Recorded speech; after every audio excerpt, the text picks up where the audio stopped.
Hi nature lovers, thanks for joining me today on Naturally Curious UK. As you can tell by my apparel, I'm out on my bike today. Crash helmet, high-vis jacket, bicycle just behind me. And I've come up to Raphael Park for the third of 3 visits. The first 2 I made during my furlough from work caused by the coronavirus lockdown. But I'm back at work now, but I've managed another visit. So let's have a little look and see what nature I can find today. And we'll add today's clips to the ones I shot on my previous 2 visits. Stay with us, should be interesting. Cheers!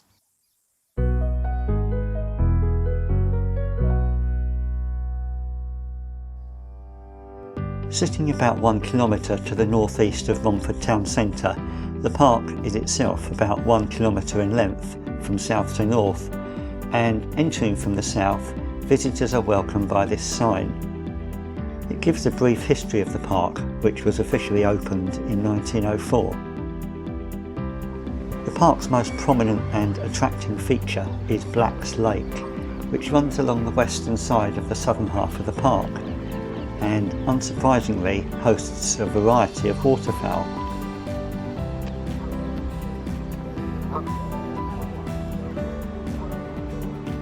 The lake boasts a couple of wooded islands which afford the waterfowl a safe refuge from the inevitable nighttime prowlings of urban foxes. There are 3 species of geese here: Canada, greylag and Egyptian. Canada and greylag geese are a familiar sight in parks across much of the UK, and here, as elsewhere, they don't seem to mind going around together, both on and off the water. In fact, the 2 species have been known to occasionally interbreed. The Egyptian geese, on the other hand, tend to keep more to themselves. They are also less widespread nationally, being found mainly in East Anglia, here in Greater London and in the East Midlands. They're actually more closely related to the shelduck than to other geese.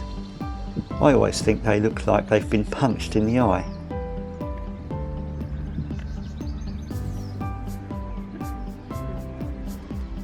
Other waterfowl here are a few mallard, tufted duck,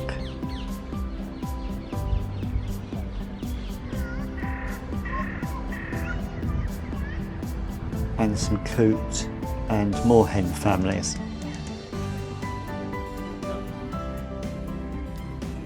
Off the water, I couldn't help but notice that one of the white feral pigeons was clearly in a courting mood, and a little further on, my ears told me I was in the presence of ringneck parakeets, goldfinches, and the occasional chaffinch and greenfinch. As you can see, I've changed out of my high-vis jacket and cycle helmet, and I'm back in my more normal wildlife apparel. I've come up to the northern end of Raphael Park. The northern end is more sort of woodland habitat, whereas the southern end is more sort of landscaped urban parkland. But here at the northern end, there's a couple of nice seating areas, and this one, on the gate, it says Bug Hotel, and there's various logs and bits of wood laying about, and the perimeter is all laid out with this sort of low level interwoven wooden fencing. I've had a look under 1 or 2 of the logs, hoping I might find something interesting, but just a few wood lice and some slugs and snails.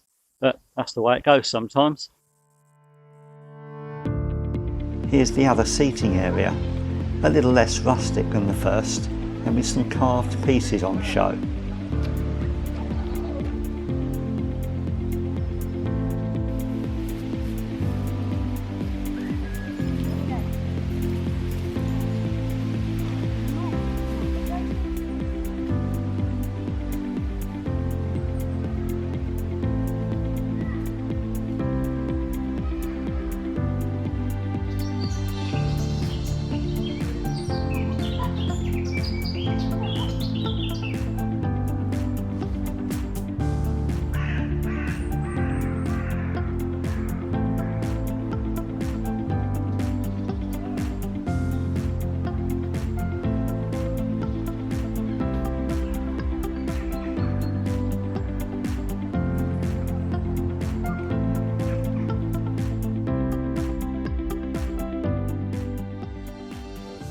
Right, well, I've cycled a bit further north in the wooded end of the park, and the tarmac has run out and I'm just on a dirt trail, and as is more or less the law in urban woodland, behind me there is a rope swing.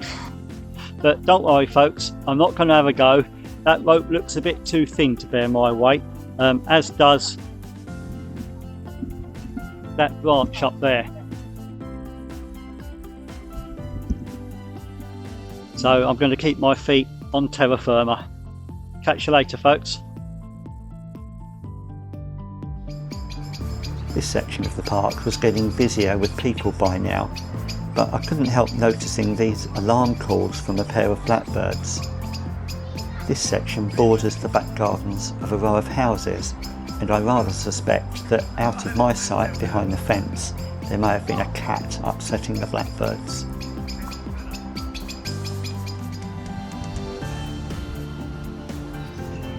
Continuing northwards, I soon found the woodland gave way to an area of open grassland, but with the track still bordered on one side by trees,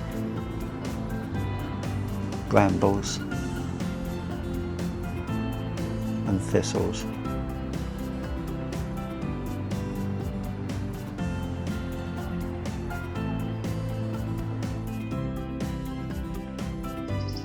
Right, well, I'm nearly done for the day, as you can tell by the fact I've got my cycle helmet back on.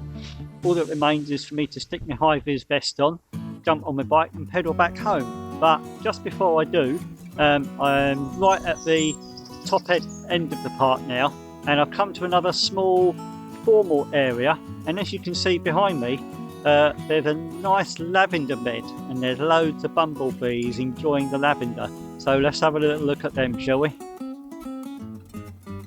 I'm aware that I've mainly focused on the avian inhabitants of this park, whereas really, to do it proper justice, I ought to have included more on the trees and about mini beasts and flora. Maybe that's a good reason to revisit in the future with a different mission focus, eh? Anyway, thanks for watching. I'll leave you with some footage of a juvenile moorhen. Be sure to join me again soon on Naturally Curious UK, and remember, keep enjoying the wonders of nature where you are. Bye for now.